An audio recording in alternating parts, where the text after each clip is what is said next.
Muy buenas noches, queridos alumnos. El día de hoy vamos a hablar sobre lo que es injuria y muerte celular.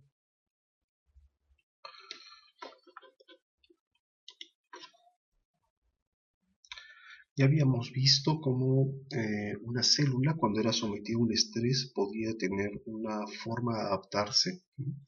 Recuerden que la célula está confinada a un rango estrecho de función y estructura para conservar su homeostasis, ¿no? Cuando había un estímulo fisiológico o patológico, la célula puede alcanzar un nuevo estado en la cual va a preservar su viabilidad como célula y su función, y a esto se le conoce como adaptación.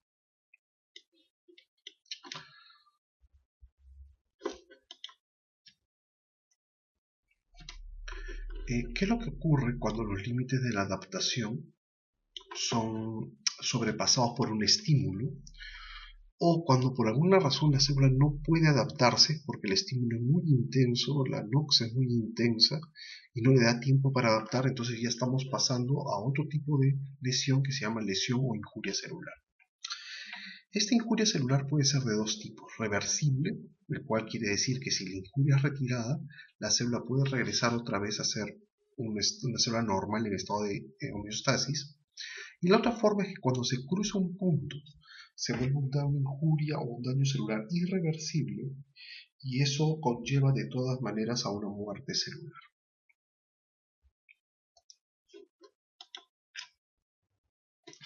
¿No? Nosotros ya sabíamos muy bien lo de la célula normal en homeostasis, en un estado de estrés se adapta, pero si el estímulo es una noxa muy severa, puede producir injuria celular, la cual si es leve o transitoria puede producir injuria reversible, pero si es severa o progresiva puede dar un daño irreversible que de todas maneras termina en muerte celular.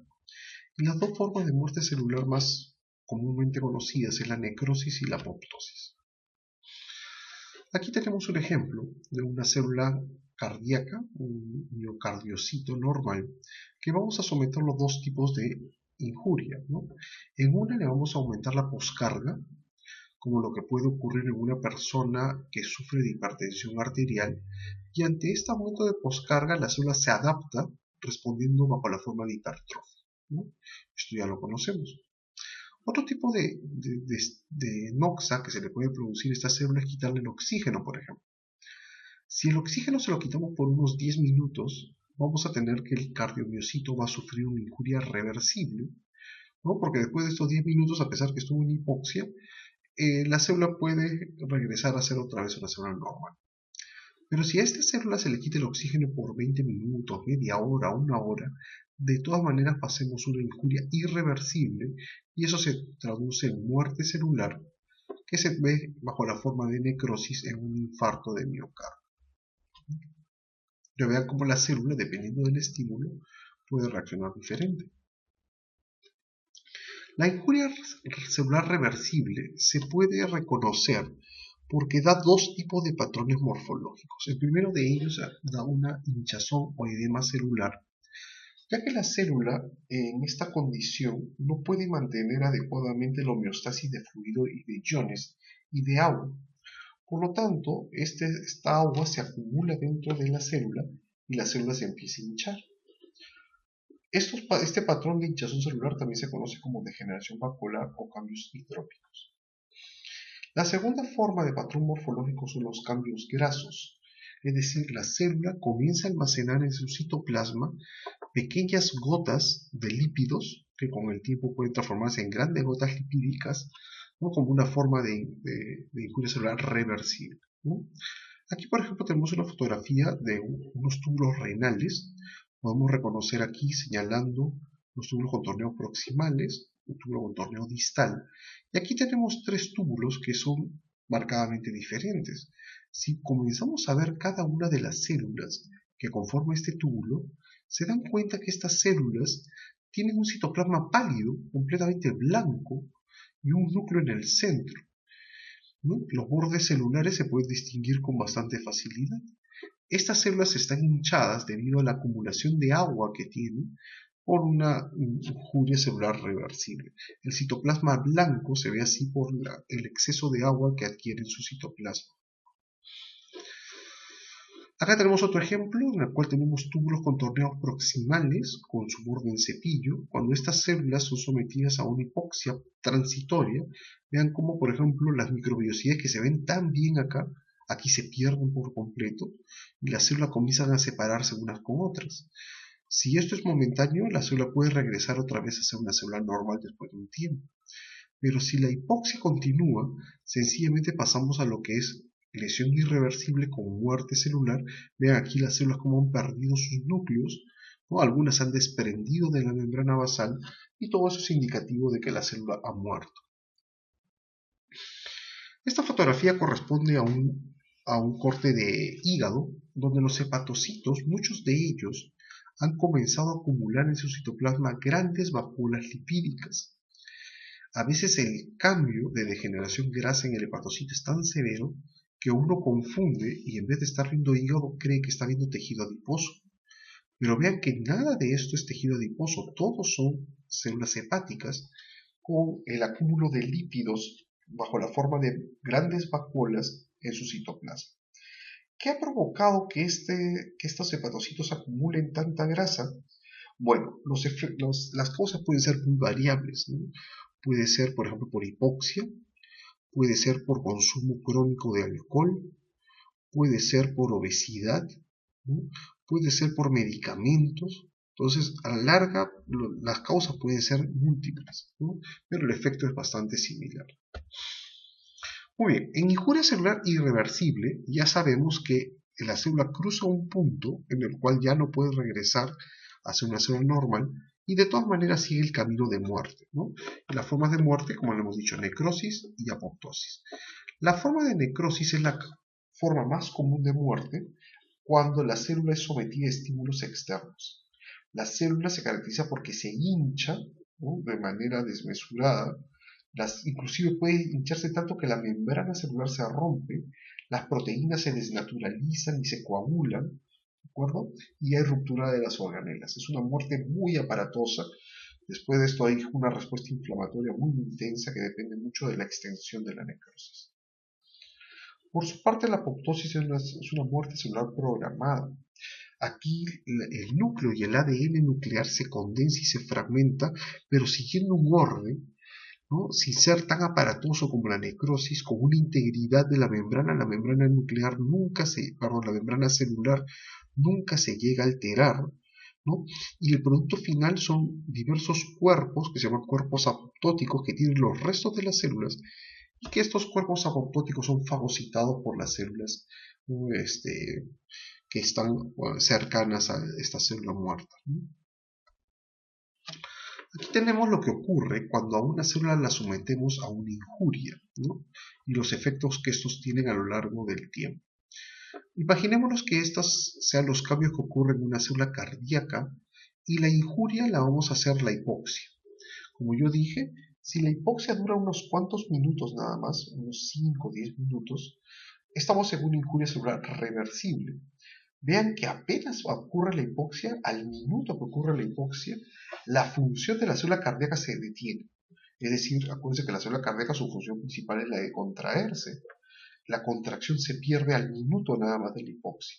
Si esta dura 5 o 10 minutos y regresa el oxígeno, la función se puede recuperar. Si tú sometes a esta célula a una hipoxia demasiado tiempo, 20, 25, 30 minutos, pasamos a una injuria celular irreversible, ¿no?, que eso se va a traducir primero por muerte celular.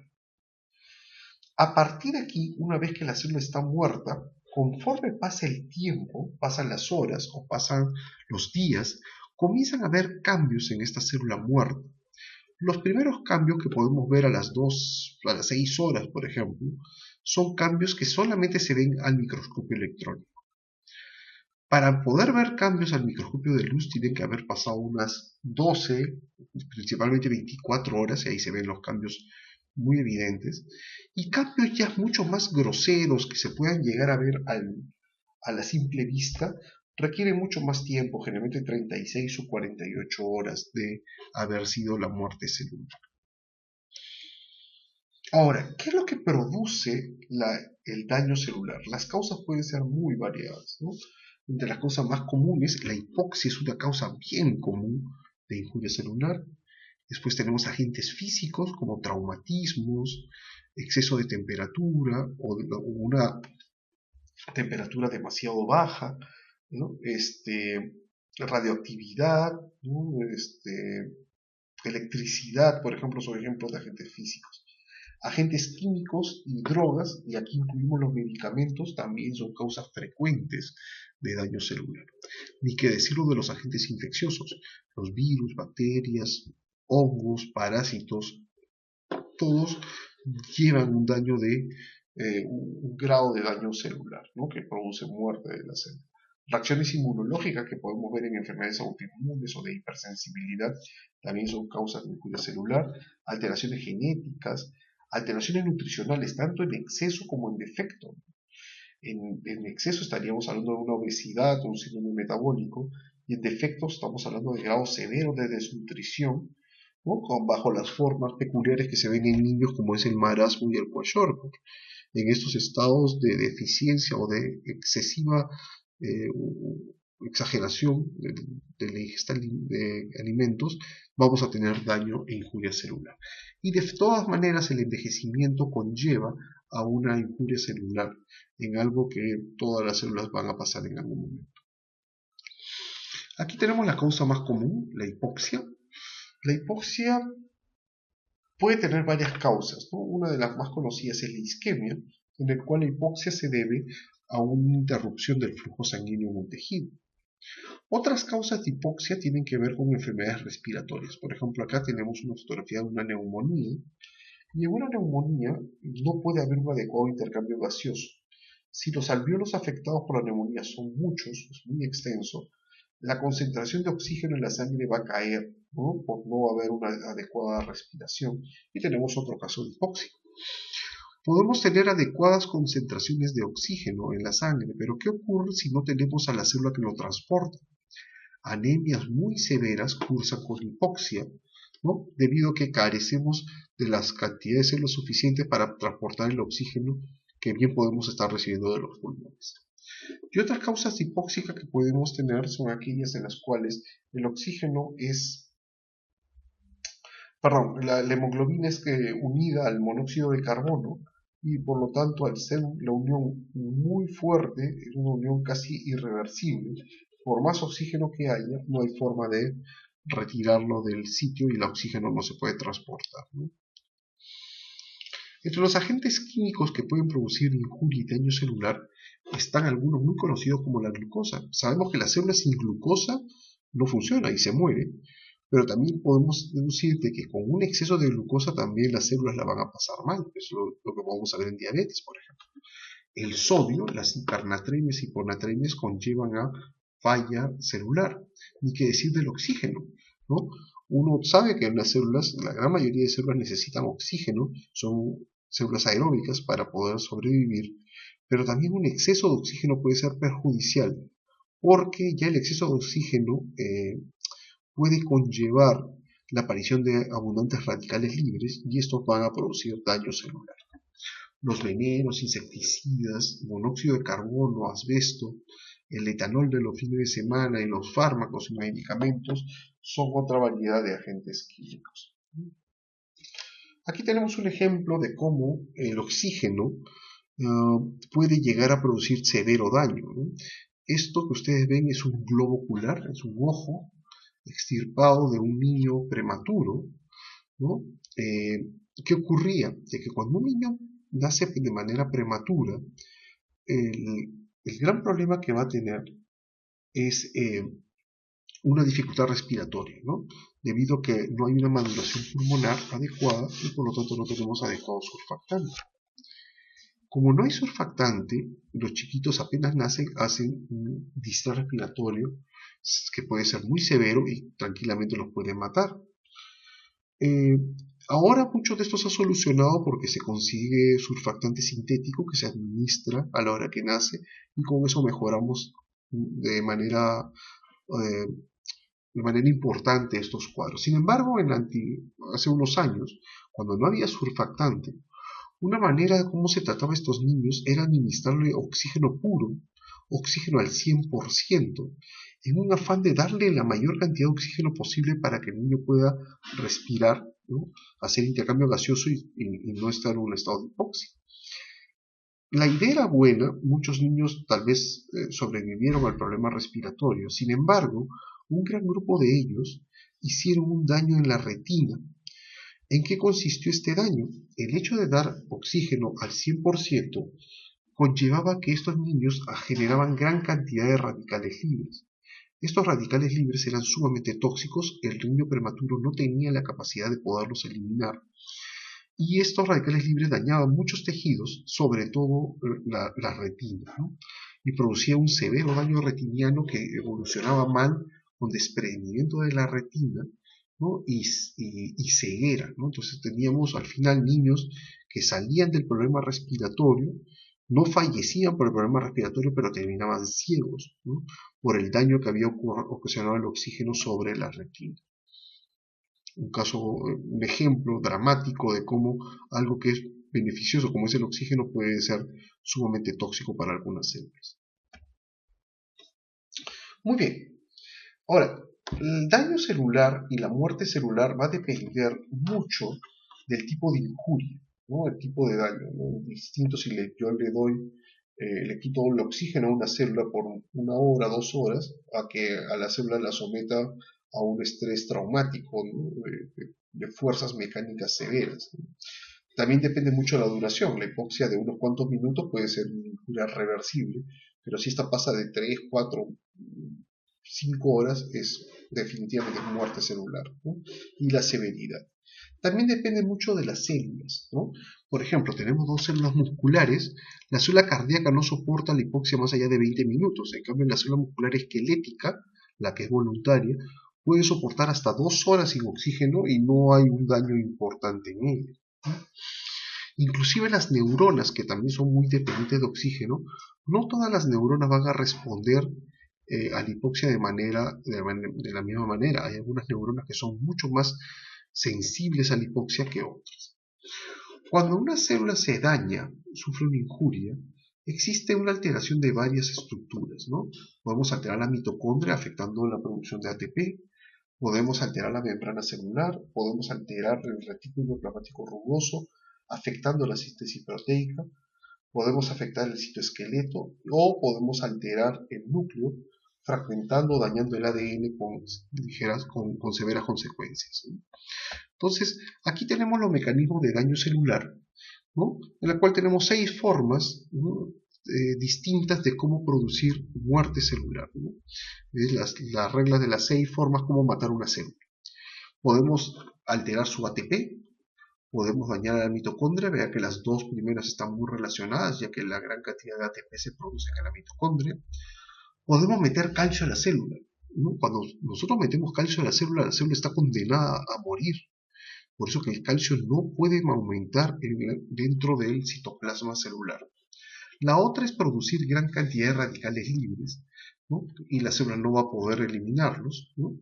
La otra es alterar la membrana, ¿no? Sobre todo la membrana celular. Y la otra es dañando el ADN o alterando las proteínas, ¿no? Vamos a hablar de cada uno de estos mecanismos de una manera más detallada, ¿no? Acá está el resumen, vean cómo el daño mitocondrial puede traer la depresión de ATP y el incremento de radicales libres. La entrada de calcio también puede producir muerte celular, el daño de la membrana, o proteínas mal plegadas o daño del ADN son ejemplos de daño celular. Muy bien, empezamos con la depresión de ATP. Sabemos que el ATP se produce de dos vías, ¿no? Utilizando la glucosa de fuente, la vía aeróbica y la vía anaeróbica. Por vía anaeróbica, por cada molécula de glucosa se generan 2 ATPs netos, pero por la vía aeróbica, que involucra a las mitocondrias, podemos producir entre 36 a 38 moléculas de ATP por cada molécula de glucosa. Entonces la producción de ATP es muy rica cuando usamos esta vía aeróbica. ¿Cómo podemos alterar el ATP, la producción de ATP? Primero, quitándole el oxígeno. ¿De acuerdo? Si no hay oxígeno, no hay quien reciba los electrones en la cadena de fosforilación oxidativa y por lo tanto no generamos ATP. Podemos dañar la mitocondria directamente, ¿no? Acuérdense que es el sitio fundamental donde se producen ATPs, o podemos ingresar toxinas o venenos que dañen a este proceso de fosforilación. Un ejemplo muy conocido es el cianuro. El cianuro es un veneno porque bloquea a un citocromo que interrumpe la cadena transportadora de electrones y no generamos más ATP. Vean que solamente disminuir en la célula un 5 al 10% de su ATP normal ya tiene efectos críticos sobre la célula, ¿no? La pasa bastante mal solamente disminuyendo un 5 o un 10% de sus ATPs. Si la célula no tiene ATP, no va a poder utilizar las bombas que son dependientes de energía, siendo la principal bomba que ustedes conocen, la bomba sodio potasio ATPase. Va a tratar de utilizar la glucosa almacenada, que la tiene bajo glucógeno, la va a tratar de degradarla lo más que pueda para llevarla por la vía anaerobia, ¿no? Y eso se llama glucogenólisis. Y lamentablemente por la vía anaerobia el producto final es la producción de ácido láctico, con lo cual el pH disminuye en la célula. Otra bomba que no se puede utilizar es la bomba de calcio, y vamos a ver cómo al no poder volver a meter el calcio a sus depósitos, el calcio se acumula en el citoplasma con efectos devastadores, ¿no? Y también el hecho de no tener ATP, vamos a hacer fallar toda la maquinaria que tiene que ver con la síntesis proteica, ¿no? Y aquí tenemos un ejemplo, una persona sufre una isquemia, puede ser una isquemia cardíaca, por ejemplo, afecta la proporción, la capacidad que tenemos de darle oxígeno a la célula en la mitocondria, disminuye la fosforilación oxidativa y cae el ATP. Al caer el ATP ya no hay bomba de sodio y potasio, no funciona bien, y todo eso trae alteraciones en el balance de electrolitos y de agua, y la célula por lo tanto se hincha, ¿de acuerdo? Las organelas también se hinchan, se pierden las microbiosidades y comienzan a formarse burbujas, ¿no? Como los bleps, ¿no? En la superficie de la célula. Para colmo, tenemos que hacer glicólisis anaerobia por degradación del glucógeno, aumento de ácido láctico y disminución del pH. Todo eso trae como consecuencia que las proteínas no se puedan sintetizar de manera adecuada y también el ADN se comienza a fragmentar. La otra forma es dañando la mitocondria, ¿no? ¿Cómo podemos dañar a la mitocondria? Incrementando el calcio dentro de la célula, generando radicales libres o obviamente la deficiencia de oxígeno, ¿no? Ya hemos visto que la alteración de la fosforilación oxidativa produce depresión de ATP y por otro lado genera una gran cantidad de radicales libres a base de oxígeno. También recuerden ustedes que la mitocondria es una organela con doble membrana, ¿no? Doble membrana, y existe un voltaje entre estas membranas, un potencial de membrana, que si la alteramos, ¿no? Perdemos ese potencial y tenemos consecuencias en la producción, en la función de esta organela.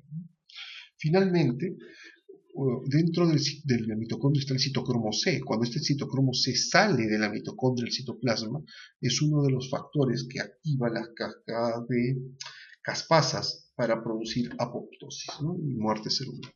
Bueno, aquí lo tenemos, ¿no? La mitocondria la podemos dañar cuando no administramos oxígeno, cuando tenemos toxinas o radiaciones. Vean cómo producimos baja cantidad de ATP y alta cantidad de radicales libres, y eso produce necrosis.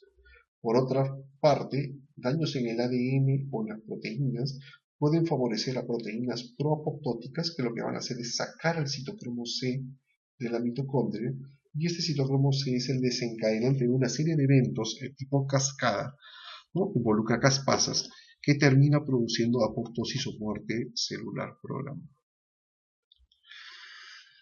La tercera forma es el ingreso de calcio a la célula, ¿no? Ya hemos dicho, el calcio dentro de la célula, en el citosol, tiene que estar en muy bajas concentraciones. De hecho, la diferencia entre el calcio sérico y el calcio citoplasmático es de 10.000 veces a 1. ¿De acuerdo? ¿Qué es lo que ocurre si el calcio aumenta en el citoplasma? Este calcio en el citoplasma es capaz de activar varias proteínas, muchas de ellas son enzimas, es decir, activa fosfolipasas que, como sabemos, van a dañar los fosfolípidos de la membrana, activa una serie de proteasas dañando al citoesqueleto, por ejemplo, activa endonucleasas dañando al ADN y activa TPasas dañando a las bombas que dependen de esta enzima. Para colmo, el calcio también es capaz de activar caspasas y aumentar la permeabilidad mitocondrial, permitiendo la salida de citocromo C y activando la vía de muerte por apoptosis, ¿no? Entonces aquí tenemos que el calcio tiene que estar o fuera de la célula, o si está dentro de la célula, o está dentro de la mitocondria, o está dentro del retículo endoplasmático. El calcio fuera de estos tres sitios, cuando aumenta en el citosol, es donde ocurren estos efectos devastadores, ¿no?, que acabo de explicar, con activación de una serie de enzimas como fosfolipasas, proteasas, endonucleasas y ATPasas, que son responsables al final de la muerte de la célula. La cuarta forma es acumular radicales libres. Ya hemos visto, o ya ustedes deben saber, que un radical libre es una molécula que tiene un electrón desapareado en su orbital más externo. Y está como loco, está ávido de buscar otra molécula que le pueda proporcionar el electrón que le falta para que su último orbital esté completo, ¿no? Los radicales libres son necesarios, son productos normales en el metabolismo celular, pero así como se producen los radicales libres, hay toda una maquinaria para degradar estos radicales libres. Un radical libre en la célula es capaz de dañar el ADN, los lípidos y las proteínas. Y la muerte, sobre todo por ADN, casi siempre conlleva muerte por apoptosis. ¿En qué situaciones vamos a encontrar radicales libres o un exceso de radicales libres? En algunas situaciones clínicas, como es isquemia por reperfusión, ¿no?, isquemia o el fenómeno de isquemia-reperfusión, la injuria química, radiación, toxicidad por oxígeno, como mencioné, los niños prematuros que le daban oxígeno al 100%. En el proceso de envejecimiento tenemos también exceso de radicales libres, y ni que decirlo en la inflamación, que debe ser la forma clínica más común de generar radicales libres. Ahora, el daño por radicales libres depende de dos cosas. Depende de cuántos radicales libres produzcamos en velocidad, ¿no?, qué tan rápido los producimos y qué tan rápido los eliminamos. Los radicales libres los podemos obtener de dos formas, ¿no?, de reacciones de óxido-reducción que ocurren en la mitocondria como fenómenos normales, pero también lo podemos encontrar como productos de los neutrófilos y los macrófagos, ¿no? Estas células pueden producir distintos radicales libres, como es el hipoclorito, utilizando esta enzima que es la mieloperoxidasa, que está presente en los neutrófilos, o el peroxinitrito, que es a partir del óxido nítrico, que lo encontramos en otras células fagocíticas. Bien, acá tenemos, ¿no?, cómo se produce el peroxinitrito, ¿no?, y el hipoclorito a partir de productos dentro de la mitocondria, ¿no?, como radicales libres normales, ¿no?, conocidos. Ahora, ¿cómo podemos aumentar la producción de radicales libres? Los radicales libres se pueden aumentar, muchos de ellos en situaciones patológicas, cuando la célula absorbe demasiada energía ionizante que viene de la radiación. Ejemplo de energía ionizante, la luz ultravioleta, eso es importante para las células de la piel, o la exposición de las células a rayos X o rayos gamma, ¿no? Todas estas puedan generar radicales libres, ¿no?, porque son ondas del espectro electromagnético con alta capacidad de energía. De ahí tenemos metabolismo de sustancias químicas exógenas, como ciertos venenos como el tetracloruro de carbono. El tetracloruro de carbono es un carbono unido a 4 cloros, ¿no?, y cuando se metabolizan en el hígado generan gran cantidad de radicales libres, ¿no?, y generalmente producen la muerte del hígado, de los hepatocitos, y la muerte de la persona también. Y la inflamación, donde los radicales libres son producidos aquí por las propias células inflamatorias, sean estas neutrófilos o macrófagos. Así como se producen radicales libres, también los tenemos que eliminar. Existen una serie de enzimas que son capaces de degradar a estos radicales libres, y son algunas muy específicas. Por ejemplo, la superóxido dismutasa se encarga de degradar al ion superóxido. La glutatión peroxidasa se encargan de inhabilitar radicales libres como el hidroxilo, y la catalasa es otra enzima que degrada el peróxido, ¿no? Entonces son enzimas muy específicas para radicales libres muy puntuales. Tenemos otros tipos de moléculas que pueden ser capaces de neutralizar radicales libres, como son antioxidantes endógenos y exógenos. Aquí incluimos una serie de vitaminas como la E, la A, la C y el beta-caroteno, y algunos metales como el hierro y el cobre. Muy bien, una vez que tenemos una célula con un exceso de radicales libres, el exceso de radicales libres va a atacar las membranas lipídicas, produciendo la peroxidación de estas membranas, vamos a alterar las proteínas fragmentando las proteínas y vamos a alterar el ADN fragmentando el ADN. Tal vez este último punto es el que más daño produce en la célula y que difícilmente se va a poder recuperar. Y por lo tanto la célula va a terminar muriendo. ¿No? Aquí tenemos. Se produce un exceso de radicales libres. Esto acá tenemos una gama, 3 tipos de radicales libres. ¿Quién produjo esto en exceso? Radiaciones, toxinas, los fenómenos de repercusión. Y con el exceso de radicales libres pueden ser removidos por sus enzimas respectivas. Pero si no pueden ser removidos porque son demasiado lo que se ha generado, vamos a tener efectos patológicos, ¿no? A nivel lipídico van a producir peroxidación de la membrana, con daño a la membrana, la modificación de las proteínas, muchas veces con malplegamiento, por ejemplo, y o ruptura de las proteínas, y daño del ADN que muchas veces conlleva mutaciones, ¿no? Alteraciones del código genético. La quinta forma de dañar una célula involucra alterar su membrana. Y no estamos hablando solamente de la membrana celular, ¿no? Hablamos de la membrana de ciertas organelas, por ejemplo. ¿Qué cosa daña la membrana? ¿No? Entre las múltiples causas de daño a la membrana está la isquemia, toxinas microbianas. Acuérdense que los microbios tienen contacto con la célula a través de la membrana y obviamente esta membrana va a ser el blanco y daño de estos microorganismos para acabar con esta célula.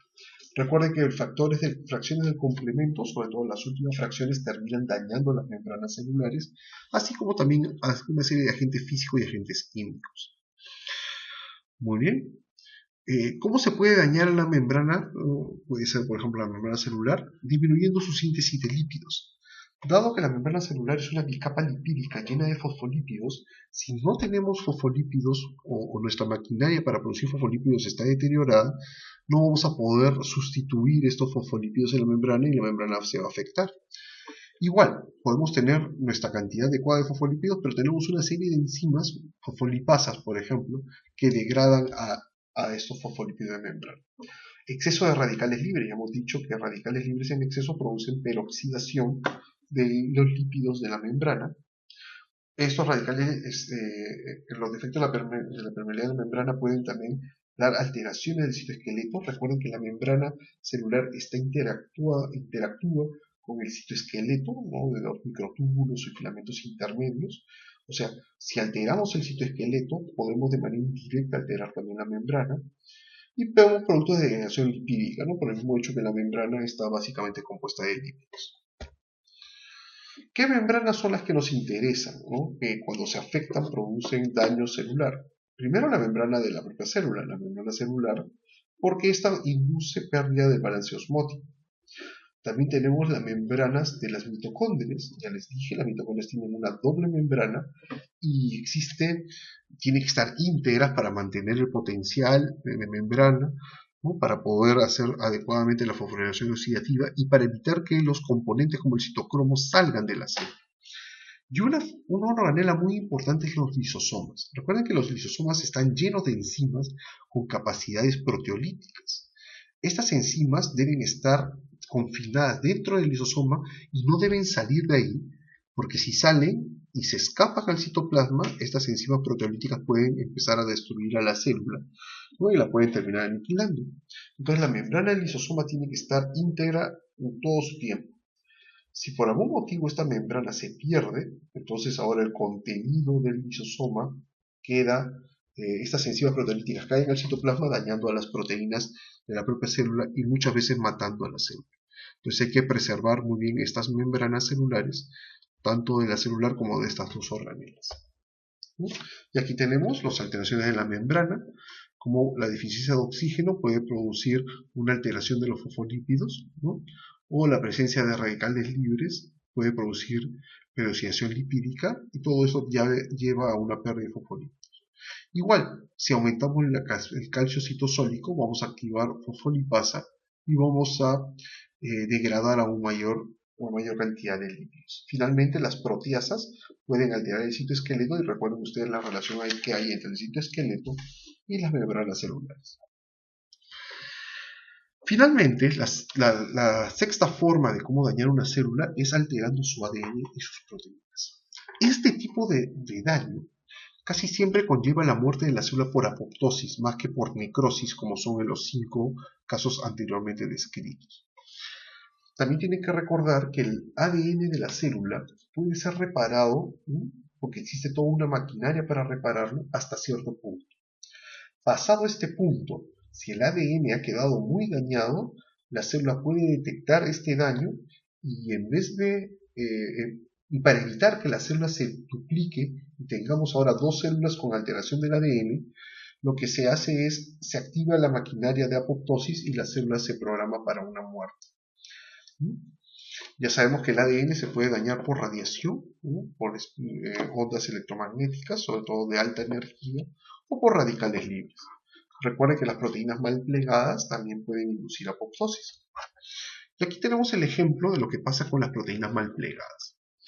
Vean ustedes, aquí tenemos la membrana, pero no es la membrana celular, es la membrana del retículo plasmático rugoso. Y hacia arriba tenemos la luz del retículo plasmático rugoso, donde las proteínas que se van a sintetizar van a caer.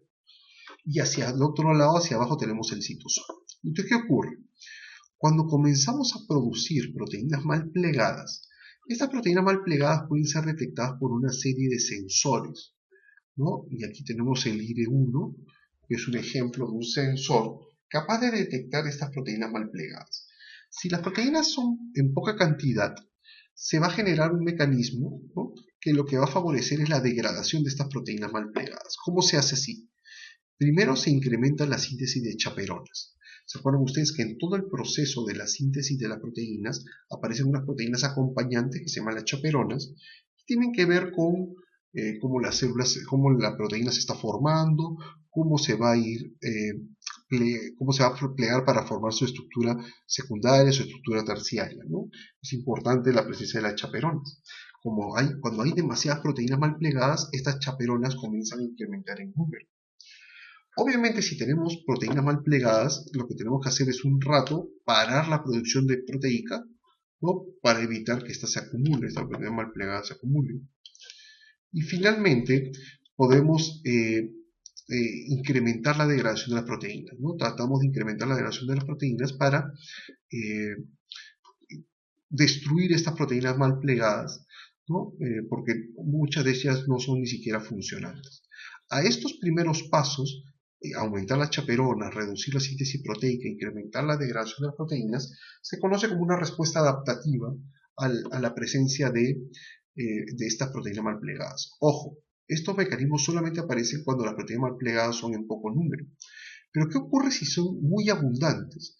Entonces, las mismas proteínas, como el IRE1, detectan este exceso de proteínas mal plegadas y ahora sí, en vez de hacer todos estos pasos que hemos descrito antes, sencillamente programa a la célula para apoptosis. Como hace, activa unos sensores, ¿no? Que son las proteínas BH3, y esos son capaces de, a través de una serie de señales, terminan activando caspasas, induciendo la apoptosis.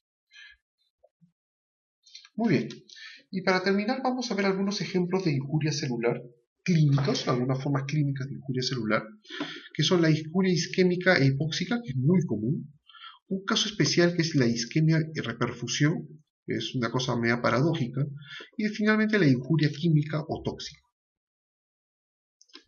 La injuria isquémica e hipóxica es la causa más frecuente de injuria celular. Recuerden que la isquemia es más letal que la hipoxia, ya que en la hipoxia en teoría solamente falta el oxígeno. En isquemia falta el oxígeno y todos los nutrientes que requiere una célula o un tejido. Esta injuria isquémica va a producir principalmente una depresión, una disminución del ATP en las células, y eso va a traer una serie de consecuencias catastróficas, ¿no? Como por ejemplo la pérdida de poder controlar las bombas de iones, depresión de glucógeno, ¿no? Con acúmulo de ácido láctico y alteración del pH, reducción de la síntesis proteica, ¿no? Porque los ribosomas se desacoplan del retículo plasmático rugoso, etc. Mira lo que pasa, por ejemplo, en una célula cardíaca. Como les dije, apenas ocurre la hipoxia por una oclusión de una arteria coronaria, la contracción al minuto se detiene, ¿no? O sea, la función se pierde. Y si tú dejas a la célula sin oxígeno por 20 minutos, a los 20 minutos la célula se muere. antes de los 20 minutos la célula puede sufrir algo que se llama injuria reversible. Y aquí lo tenemos graficado, una célula normal ante una hipoxia comienza a tener injuria reversible con una serie de cambios, un hinchazón de la célula, producción de estas especies de burbujas, el agrupamiento y condensación de la cromatina, ¿no? Pero si la hipoxia es retirada, es solucionada, la célula puede regresar a ser una célula normal nuevamente. Pero si ya le quitas el oxígeno por demasiado tiempo, de todas maneras terminas en muerte celular. Con todos estos cambios que podemos ver aquí, ¿no? Los cambios son mucho más severos que el ejemplo anterior, con condensación del núcleo, inclusive desvanecimiento, liberación de las enzimas proteolíticas de los lisosomas, con desprendimiento de los ribosomas del retículo plasmático rugoso, ¿no? Y formación de estas burbujas, y finalmente vean cómo la célula termina hasta rompiendo su membrana celular y permitiendo el escape de todo el contenido en una forma que sabemos, ¿no? Es una forma aparatosa de muerte que sabemos que se llama necrosis. Una forma peculiar de daño celular es la que se da en los casos de isquemia reperfusión. Esto se da en ciertos casos, sobre todo se ha visto mucho en reperfusión por infarto de miocardio. ¿Qué es lo que ocurre? Imaginemos que una persona tenga un infarto pequeño, ¿no? De una área muy pequeña, y se debe pues a una oclusión de una rama de la arteria coronaria. ¿Qué ocurre? Que esta persona la vamos a reperfundir. Reperfundimos para liberar el trombo que ha ocluido esta rama de la arteria coronaria y permitir nuevamente que la sangre llegue a este corazón, a este tejido que esté isquémico. Y aquí viene la paradoja, ¿no? Uno pensaría que si te damos sangre, esto va a ser beneficioso, pero el infarto que estaba limitado a un área muy pequeña, ahora que tú reperfundes, el infarto se extiende mucho más, ¿no? Crece el infarto con la reperfusión. A este fenómeno medio paradójico se le llama injuria por isquemia reperfusión. Algo que debería ser beneficioso terminó siendo perjudicial. ¿Qué es lo que explica este fenómeno de isquemia reperfusión? Básicamente se piensa de que al tú liberar el trombo, tú estás llevando sangre rica en oxígeno a un tejido que ya está muerto. Y este oxígeno muchas veces es utilizado por las células endoteliales, por ejemplo, o los leucocitos que han llegado a este sitio, y ahora utilizan este oxígeno para generar radicales libres, y estos radicales libres producen mayor daño de las pocas células que quedaron sobrevivientes por ahí, ¿no? La otra forma que se piensa en el esquema de reperfusión es la inflamación, es decir, al abrir nuevamente la vía de la irrigación, podemos llevar células inflamatorias a este sitio y las células inflamatorias pueden agravar el área de necrosis. Y también tiene que ver con esto la activación de la cascada de complemento, ¿no? Entonces, esta forma muy peculiar se puede ver sobre todo en casos de tratamiento de infarto de miocardio. Y por último, vamos a ver la injuria química. La injuria por sustancias químicas se pueden dar bajo dos formas. Una forma es cuando la sustancia química ingresa al organismo y sin ningún tipo de metabolismo previo ya va a producir el daño. El mejor ejemplo es el mercurio, ¿no? El mercurio es este compuesto que las personas se contaminan, sobre todo niños, ¿no? Y eso se ve mucho en niños que están en contacto con ríos, donde se hace tipos de minería ilegal, donde usan el mercurio sobre todo para obtener oro. Estos niñitos que están en las riberas se contaminan ingiriendo el mercurio, ¿no? Y hacen daños celulares severos, irreversibles, sobre todo a nivel de neuronas, ¿no? ¿Qué hace el mercurio? Apenas ingresa al organismo, se une a los sulfidrilos, a los grupos sulfidrilos que están en la membrana celular, produciendo daño y alteración de la permeabilidad de la membrana. Eso es una forma directa. La otra forma es una forma indirecta en la cual el producto químico primero se metaboliza y como efecto del metabolismo, de su propio metabolismo, algunos productos de metabolismo son los tóxicos, ¿no? Por ejemplo, podemos generar radicales libres a partir de estos productos metabólicos y esos son los que producen el daño. Ejemplo, tetracloruro de carbono. La sustancia como tal no es tan dañina hasta que se ingiere. Una vez que se ingiere, se metaboliza y se forman muchas cantidades de radicales libres que sí son tóxicas para el hígado. Igual el acetaminofén, el conocido Panadol, ¿no? El acetaminofén, una vez que ingresa al organismo, el hígado lo metaboliza y uno de estos productos del metabolismo son sumamente tóxicos para el hígado. Si se ingiere acetaminofén en grandes cantidades, podemos tener una masiva destrucción de los hepatocitos, una masiva necrosis de los hepatocitos, inclusive con la muerte de la persona, ¿no? Muy bien, entonces hasta aquí hemos visto algunos mecanismos de muerte celular, sobre todo mecanismos moleculares de muerte celular, ¿no? Y eso se complementa en la clase de la próxima semana, donde vamos a ver las diferencias entre necrosis y apoptosis y los tipos más comunes de necrosis. Muchas gracias.